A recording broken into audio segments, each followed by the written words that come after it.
ভাইয়া এই বাটিগুলো কত করে? 20 টাকা ম্যাডাম। আলিফ, আমার এক্স হাজবেন্ড রাস্তায় হকারগিরি করতেছে। কি ম্যাডাম নেবেন না?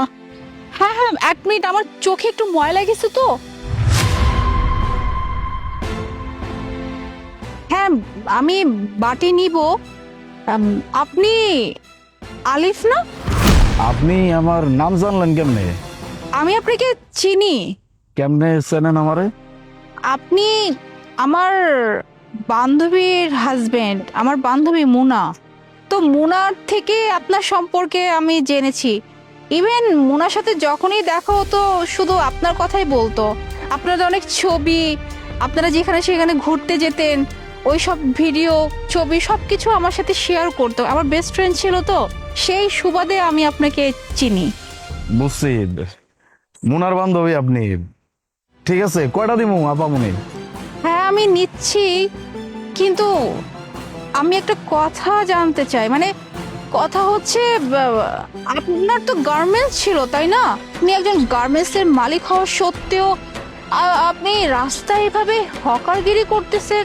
আমি না বিষয়টা কোনোভাবে মিলাতে পারছি না। মানে কি এমন হয়েছে আপনার জীবনে যে আপনার এই অধপতন? মানে আপনি এইভাবে রাস্তায় হকারগিরি করছেন। দেখেন, আমি যখন শুরুতে আপনাকে দেখেছি আমি না প্রথমে চিনতে পারি নাই, কিন্তু পরবর্তীতে আপনাকে দেখে আমি 100% কনফার্ম যে হ্যাঁ আপনি আলিফ, মুনার হাজবেন্ড। তো তাই আমি আসলে আমি না ভেষা মেলাতে পারছি না যে আপনার এই অবস্থা কেন। প্লিজ প্লিজ আমাকে একটু বলবেন যে কি হয়েছে আপনার। ম্যাডাম থাক না এসব কথাবার্তা, মানুষের জীবনে তো কত কিছু হয়, এগুলো নিয়ে আবার শোনার কিছু নাই। আপনি কোন আপনার বাটি কয়টা লাগবে? আমি জানি আসলে এটা জানার অধিকার আমার নাই, কিন্তু ওই যে বললাম, মুনা আমার অনেক ভালো একজন বন্ধু, আমার বেস্ট ফ্রেন্ড।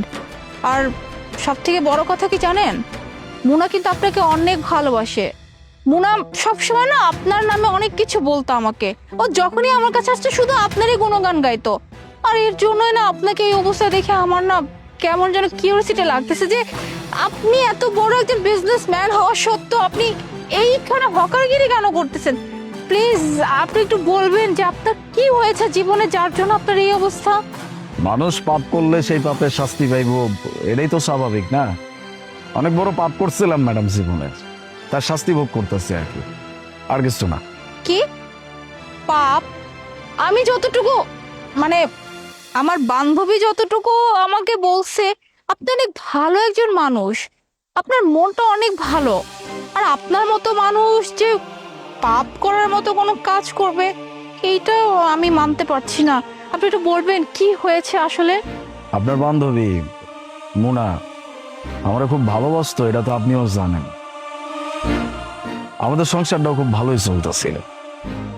এর মধ্যে না হঠাৎ করে অনলাইনে একটা মেয়ের সাথে আমার কথাবার্তা শুরু হয়ে যায়। এরপরে কথাবার্তা আস্তে আস্তে বাড়তে থাকে, কথাবার্তা বাড়ে, আস্তে আস্তে দেখা সাক্ষাৎ করা হয়। এইভাবে চলতে চলতে না ওই মাইয়াটার প্রতি আমি অনেক দুর্বল হয়ে যাই। মাইয়াটার আমি ভালো হয়েছে ভালাই, আমি এটা বুঝলা যাই যে আমার বাড়িতে কিন্তু আরেকটা বউ আছে। মেয়েটার সাথে সম্পর্কে যখন জড়া যাই, এরপরে না আর ঘরের বউটারে আমার ভালো লাগতো না, সহ্য করতে পারতাম না। সারাদিন আমি ওই মাইয়ার লগে ঘোরাফেরা কইরা অনেক রাত করে বাড়ি ফিরতাম। আর আমার বউ আমার জন্য খাওয়ান নিয়ে বসে থাকতো, আমার কলের উপর কল করতো, আমি কলটা পর্যন্ত করতাম না। বাড়িতে যাওয়ার পরে যখন আমার কইতো যে তুমি খাইবা না, আমি তোমার জন্য বৈশা রইছি, উল্টা ঝাড়ি দিতাম। বৈশা রইছিস কে? কে থাকতে পেয়েছে তোর বৈশা? নিজের খাওয়ান খায়া ফেলাইতি। এরকম অত্যাচার আর একটা মানুষ কতই বা সহ্য করবে? যখন মানুষটা জানতে পারলো যে আমার অন্য একটা মেয়ের সাথে সম্পর্ক চলতেছে, তখন আমাদের মধ্যে একটা বিশাল ঝামেলা ঝগড়া হয়। আমি তার গায়ে পর্যন্ত হাত পড়ি। এরপরে এই ঝগড়ার জের ধইরাই আমি আপনার বান্ধবীর সাইরা দিই। সাইরা দিয়ে ওই মেয়েটার আমি বিয়ে করি। আমি ভাবছিলাম যে আমার জীবনটা মনে হয় এবার সুন্দর হয়েছে, কিন্তু ওই বিয়েটা ছিল আমার জীবনের সব থেকে বড় কাল। আমি বুঝতে পারি নাই যে এই মানুষটা আমার জীবনের ক্ষতি করার জন্য আইছে। 6 মাস বেশ ভালোই চলছে। এরপরে আমার একটা মিটিং এর জন্য আমি দেশের বাইরে চলে যাই। মিটিং টিটিং শেষ করে যখন দেশে আসি, আসার পরে আমি রীতিমতো অবাক হয়ে গেছিলাম। আমার ব্যবসা, আমার বাড়ি, আমার গাড়ি, আমার ব্যাংক ব্যালেন্স সবকিছু আমার ওই দ্বিতীয় বউটা নিজের নামে করে আনছে। কখন কেমনে যে আমার কাছ থেকে সবকিছু লেখা নিছে আমি না নিজেও বুঝতে পারি নাই। ওই যে অনেক ভালোবাসা ফেলাইছিলাম, অনেক বিশ্বাস করতাম, তারপর আর কি সর্বশান্ত। না আছে কোনো টাকা পয়সা, না আছে ব্যাংক ব্যালেন্স, না আছে ব্যবসা, না আছে বাড়িঘর, কিচ্ছু নাই। এদিকে আমি আমার ভালোবাসার মানুষটারেও ডিভোর্স দিয়ে দিচ্ছিলাম। তাই আর কি, জীবন তো চালাইতে হইব নাকি, এমন এটা করে জীবন চালাইতেছে ম্যাডাম। আপনার জীবনে এত বড় একটা ঘটনা ঘটে গেছে, মানে আপনি এত বড় একটা ধোঁকার শিকার হয়েছেন, আপনি একটাবার আপনার ওয়াইফ মানে এক্স ওয়াইফকে জানাবেন না? মানে মুনাকে বলতে পারতেন। আমি তো জানিও আপনাকে অনেক বেশি ভালোবাসে, আর আপনি যদি ওর কাছে গিয়ে আপনার সবকিছু শেয়ার করতেন, আমার মনে হয় ও আপনাকে বুঝতো, আপনাকে ফিরিয়ে দিত না। আপনি কেন যান না ওর কাছে, কেন ওর কাছে কিছু বলেন না? না ম্যাডাম, সব অপরাধের কি ক্ষমা হয়? আমি তো অপরাধ করছি, অন্যায় করছি খালি এমন তো না, আমি বিশাল বড় একটা পাপ করছি। যে মানুষটা আমার এত ভালোবাসছে, আমার এত খেয়াল রাখছে, আমার যত্ন করছে, আমি কিনা সেই মানুষটারে দিনের পর দিন অবহেলা করছি, তাও আবার অন্য একটা মাইয়ার জন্য। তার আমি ডিভোর্স দিছি, বাড়ি থেকে বাইর করে দিছি, তার গায়ে পর্যন্ত হাত তুলছি। এতগুলা অন্যায় একটা মানুষের সাথে করার পরে সেই মানুষের সামনে আমি কোন মুখ নিয়ে গিয়ে দাঁড়াবো ম্যাডাম? আমার কিন্তু আমার কি সেই মুখটা আছে? নাই তো। আমি যদি তার সামনে গিয়ে দাঁড়াইতাম তখন কি কইতো আমারে?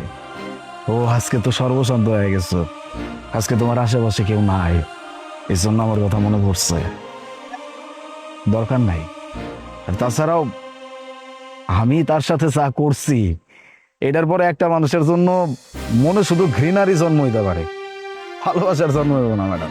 হ্যাঁ, আমি সবে বুঝতে পারছি, কিন্তু এমনও তো হতে পারতো যে আপনি যদি ওর সামনে যেতেন, ও সবকিছু ভুলে আবার আগের মতো আপনাকে মেনে নিতেও তো পারতো। জানি না ম্যাডাম, কইতেও পারি না, কিন্তু আমি তো জানি যে আমি তার লগে কি করছি, আমি তো অন্যায় করছি। আমার সেই মুখ নাই ম্যাডাম, তবে একটা ইচ্ছা আছে।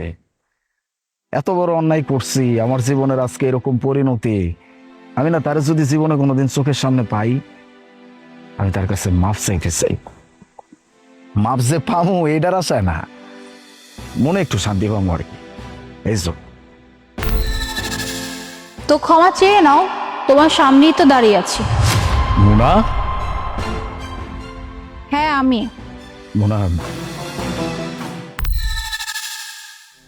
আমি তোমার কাছে হাত জোর করে ক্ষমা চাইতেছি। অনেক বড় অন্যায় করছি তোমার লাগে। আমি বইলা বুঝাইতে পারব না যে তোমার জীবনের কত বড় ক্ষতি আমি করে দিচ্ছি। তোমার ক্ষতি করছি দেখে আল্লাহ কিন্তু আমার ছাড়ে নাই, আল্লাহ আমার ক্ষতি করে দিচ্ছে, আমার একবারে সর্বশান্ত করে রাস্তায় নামা দিচ্ছে। তাতে আমার কোনো আফসোস নাই, কারণ আমি তো বুঝতেছি যে আমি অন্যায় করছি, আমি পাপ করছি, এটা শাস্তি তো আমার পাইতেই হবে। আমি খালি তোমার কাছে ক্ষমা চাই। আমার যে ক্ষমা করতে হইব আমি এইটাও কইতেছি না, করো না ক্ষমা, কিন্তু আমি যে তোমার কাছে ক্ষমা চাইতেছি না, আমার এটাই আমার নিজের মনের শান্তি, আর কিচ্ছু না, আর কিচ্ছু না। আলিফ, তুমি আমার কাছে মাফ চাইতেছো তাই না? অথচ তোমার জীবনে এত কিছু ঘটে গেছে, তুমি একটাবার আমাকে জানাও না।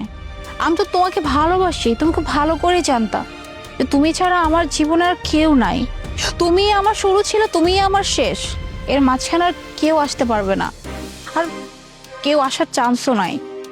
হ্যাঁ, আমি মানছি তুমি আমার সাথে অনেক বড় বিট্রয় করছো, যেটা আসলে ক্ষমার অযোগ্য, কিন্তু তবুও না কেন জানি আমি তোর প্রতি ঘৃণা জন্মাইতে পারিনি, জানো? ওই যে বললাম না, আমি তোমাকে অনেক বেশি ভালোবাসি। তুমি অন্য একটা মেয়ের জন্য আমাকে ছেড়ে দিয়েছিলে, ঠিক আছে, কিন্তু তোমার প্রতি আমার কোনো ঘৃণা জন্মায় না। ইভেন আমি তোমার কাছ থেকে আসার পরে আমার জীবনটা পুরো এলোমেলো হয়ে গেছিল, কারণ ওই যে তোমাকে নিয়ে তো আমার সবকিছু ছিল, চিন্তা, ধ্যান, জ্ঞান, এভরিথিং, সবকিছু শুধু তুমিই ছিল আমার। কিন্তু তোমার কাছ থেকে আসার পরে আমার চারপাশটা মনে যেন অন্ধকার হয়ে গেছিল, কি করব না করব সারাক্ষণ শুধু তোমার কথা মনে হইতো। পরে আর কি, পরে আমার ফ্যামিলি মেম্বার, আমার ফ্রেন্ড সার্কেল সবাই মিলে আমাকে আস্তে আস্তে করে ঠিক করলো। আমাকে বললো তুই কাজে ব্যস্ত হয়ে যা, যাতে করে তুই ওকে একটু ভুলে থাকতে পারিস। কিন্তু বিশ্বাস করো, আমি যতই কাজে ব্যস্ত থাকতাম না কেন, দিন শেষে কিন্তু আমি তোমার কথাই মনে করতাম। আর তোমার জীবনে এত কিছু হয়ে গেছে, তুমি তুমি আমাকে একটাবার জানাও নাই। তুমি কি ভাবছো তুমি আমার কাছে এসে যদি মাফ চাইতে আমি তোমাকে ফিরিয়ে দিতাম? কখনো না, কোনো দিন এটা সম্ভব হতো না। আর তোমাকে এই অবস্থায় দেখে বিশ্বাস করো আমার যে কেমন লাগছে আমি বুঝাতে পারবো না। শোনো, তোমাকে আমি মাফ করে দিচ্ছি। এমনি তো বললাম আমার মনে তোমার জন্য কোনো ঘৃণা ছিল না, তবে তোমাকে আবার আমাকে বিয়ে করতে হবে। কি করবে তো বিয়ে? আমার মতো একটা মানুষরা তুমি আবার বিয়ে করতেছে, এটা শুনো না। আমি আর কোনো কথা শুনতে চাই না, বাস তুমি আবার আমাকে বিয়ে করবে, আমরা আবার একসাথে থাকবো। তোমার কি হয়েছে না হয়েছে ওগুলো আমি কিচ্ছু দেখবো না, ওগুলো আমি কিছু মাথায় নিব না। আমি জাস্ট তোমাকে চাই। আর তোমাকে এই হকারগিরিও করতে হবে না, তুমি এক্ষুনি আমার সঙ্গে চলো। চলো।